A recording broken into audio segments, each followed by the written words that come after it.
Welcome to toy-polloi. Hello and welcome to another video from toy-polloi, and in today's video we're going to be taking a look at another of these kits from Blokees, and this time it is the Action Edition. Now recently you'll have seen me review the Galaxy version kits, which are these little ones here, and I'm really impressed with the build quality in them. They are small kits that take sort of 10 to 15 minutes to build, and you end up with a really cool little figure. And here is the sort of special version of Optimus Prime in all his chrome glory, and I just think they are really lovely kits. There's a lot of work gone into them, there's really nice design, and they are really posable once you have finished. In fact, they're more like little action figures. So I wanted to take a look at some of the larger kits, and I have here in front of me the Action Edition version of Optimus Prime, which is a much larger kit and it's a much more posable figure. So that's what we're going to be building today. Let's take a closer look at the box and see what we get. So here we have the Action Edition version of Optimus Prime. As I said, this is made by Blokees. The smaller kits were such good quality, I really wanted to check this version out. These are going to be much larger figures when they are built, and this one has a light up chest and eyes. It also looks like it's got movable fingers, and the way these are constructed, there is a sort of separate little sub-skeleton underneath, which looks like it's going to be a fairly universal thing that you can then build different things on top of. And this kit is obviously the Optimus Prime one, and it comes with lots of different accessories. I thought the small kits were really good fun to build. They were designed in such a way that you didn't need any tools to sort of put them together. You didn't need any plastic nippers or anything like that to cut the bits off the sprues, although I have to say when building kits I still prefer to use plastic nippers and things just to get a really nice clean sort of break on the plastic. But they are designed so you don't actually need to do any of that. You can just sort of break them off and piece them together, and they all come sort of pre-painted with labels applied, although this one I think might come with some stickers. We'll find out when we get inside the box. But as you can see, it does come with quite a lot of different accessories and pieces that we can actually put onto Optimus Prime once he's built. We've got the Energon axe, we've got laser cannons, we've got jetpack, there's a little communicator with a hollow avatar. It looks like the hands are fully posable as well, so we can sort of bend the fingers and everything. It certainly looks like there's a lot going on with those, and then there's a stand as well, and also we have the matrix of leadership. I just thought the small kits were great fun, so yeah, let's open this box up and we'll see how many pieces there are in there, and then we can actually get to building and see what it looks like.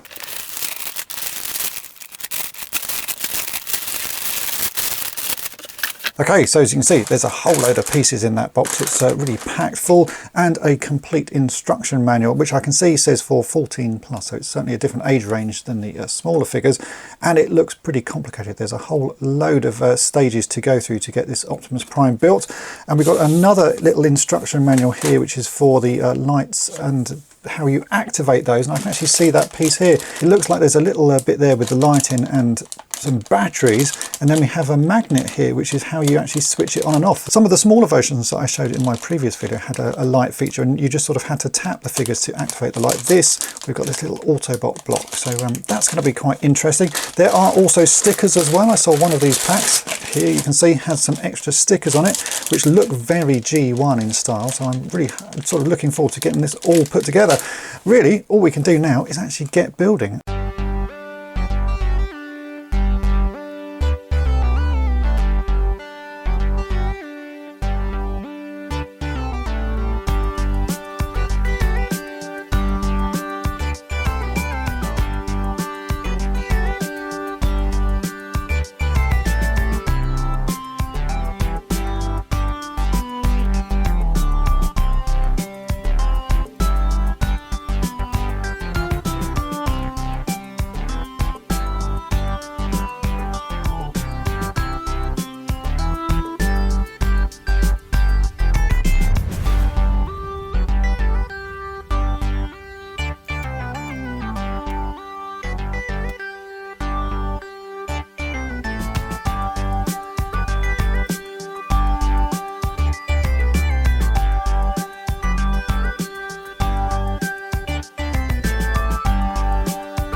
Okay, so that's the bulk of this build. You can see we now have a really nice Optimus Prime, and he is incredibly poseable. There's so many sort of joints on him that we can really sort of pose his legs. It's a double knee joint here.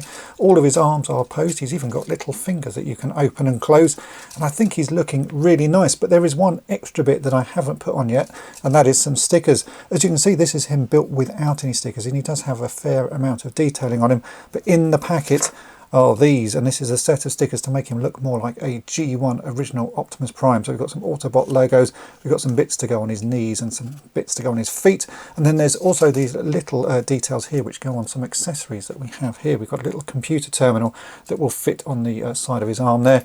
We've also got a little holographic projector, again that just clips in the arm. So I'm going to add those stickers because I want my Optimus Prime to look like a classic G1 version. So let's get those stickers applied, and then we'll take a closer look at the toy, and I'll show you all of the details and how he poses and all of those sorts of things, and we'll even test out his light as well.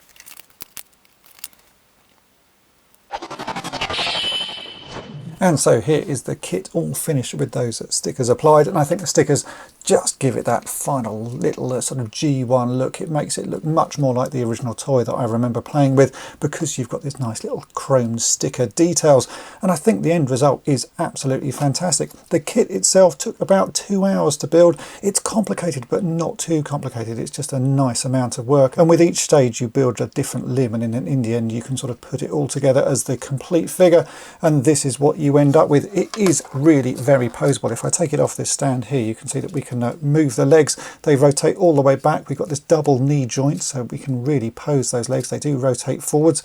Bits of the sort of hip move out of the way. We've got this little side panel which is a little bit annoying. That's the only one that it gets a bit annoying, because if you try and rotate the leg out too far, that does ping off, but it's not too annoying. It's just something that you need to be aware of. The foot as well is nice and rotatable. We've got an extra little waist sort of movement there. We can bend his upper chest forwards and obviously rotate that around.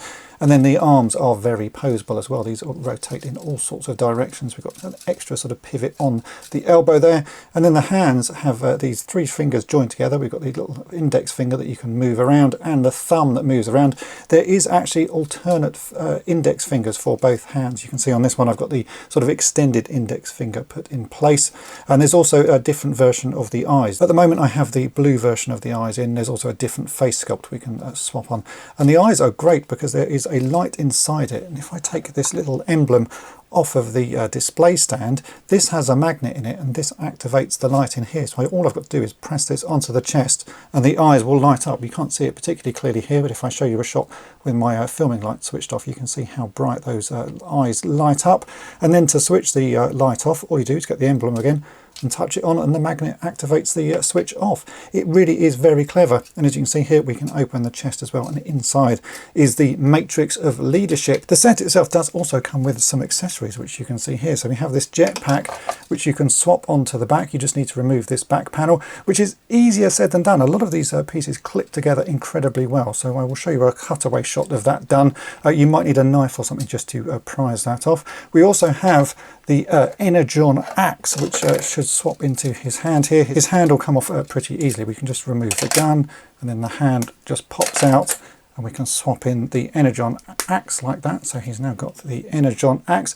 That unfortunately doesn't light up. The light is only in his chest, but it's still a pretty cool feature. And then we have some other little pieces which are little communicators. We have this little holographic piece here, and we have a little sort of computer terminal, and these will clip into his arm. If I rotate the arm around, you can see there's a panel here. Again, this is pretty awkward to unclip. You'll need a pair of tweezers or something to unclip that, but once you unclip that, you can then swap in these little computer terminals just to reenact some scenes from the original cartoon series. Now, I have recently reviewed one of the robot enhanced design figures by Hasbro, which I'm going to say is fairly similar to what you end up with here. But the difference is that this Blokees build is so much better. It's great fun to build, and the end result is a really nice, really posable figure. I was very disappointed with the Soundwave that I got. It just didn't feel like a quality toy. It was really loose. It had bits that were clearly broken on it already, whereas this, when you put it together, you're putting it together yourself, so you spend time making sure everything is as it should be, and what you end up with is really very nice. It's very posable. It has a few little issues with it, with bits falling off, but then the robot enhanced design things have that same issue. I found with Soundwave that his weapons wouldn't actually stay on him. Every time you moved him, something fell off. I just think the end result that you get with this Blokees toy is so much better, and these are officially licensed toys, so they're not knockoffs or anything like that. These are officially licensed by Hasbro. They are just made by a different company. So I've been very impressed with this, and I would certainly recommend grabbing them, even grabbing the smaller ones. I've really enjoyed building these, and as you can see, I've now got a little Optimus Prime to go with this larger Optimus Prime here, and this is definitely going to be going on display with the rest of my Transformers collection. It's a really nice addition, and I hope they carry on with this line and make a few more, because these are certainly things that I would like to add to my collection, because they're enjoyable to build and the end result is really worth all of the effort that goes into it. So hopefully you have enjoyed my review of this Blokees Action Edition Optimus Prime. If you want to get one for yourself, then I will put a link to their website in the description, and if you've enjoyed this video, then make sure to hit the subscribe button and tap the bell to be notified each time I upload a new video, and thanks for watching. Thanks for watching Toy-Polloi. Subscribe for more great videos.